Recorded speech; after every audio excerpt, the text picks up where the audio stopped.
One of the great things about America's democracy is we have a vigorous, sometimes bitter political contest. And when it's done, historically, regardless of party, the person who loses the election congratulates the winner, reaffirms our democracy, and we move forward. That's how democracy survives, because we recognize that there's something more important than any individual campaign, and that is making sure that the integrity and trust in our institutions sustains itself, because democracy by definition works by consent, not by force.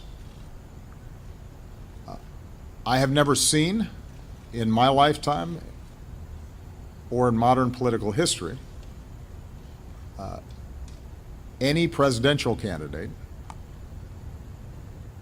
trying to discredit the elections and the election process before votes have even taken place. It's unprecedented. It happens to be based on no facts. Every expert, regardless of political party, regardless of ideology, conservative or liberal, who has ever examined these issues in a serious way will tell you that instances of significant voter fraud are not to be found, that, keep in mind, elections are run by state and local officials, which means that there are places like Florida, for example, where you've got a Republican governor who's a Republican appointees are going to be running and monitoring a whole bunch of these election sites. The notion that somehow if Mr. Trump loses Florida, it's because of those people that you have to watch out for, that is both irresponsible and, by the way, doesn't really show the kind of leadership and toughness that you'd want out of a president. If you start whining before the game's even over, if whenever things are going badly for you and you lose, you start blaming somebody else, then you don't have what it takes to be in this job.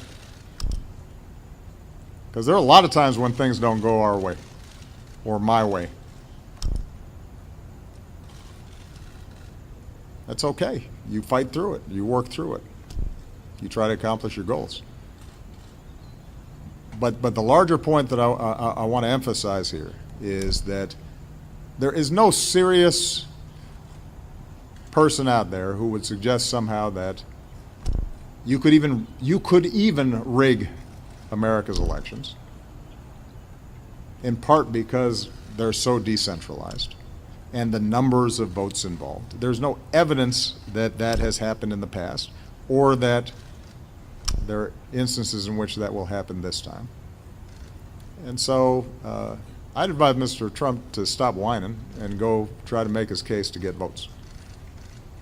And if he got the most votes, then it would be my expectation of Hillary Clinton to offer a gracious concession speech and pledge to work with him in order to make sure that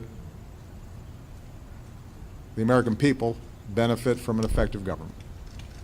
And it would be my job to welcome Mr. Trump, regardless of what he said about me or my differences with him on my opinions, and escort him over to the Capitol, in which there would be a peaceful transfer of power. That's what Americans do. That's why America's already great. One way of weakening America and making it less great is if you start betraying those basic American traditions that have been bipartisan and have helped to hold together this democracy now for well over 2 centuries.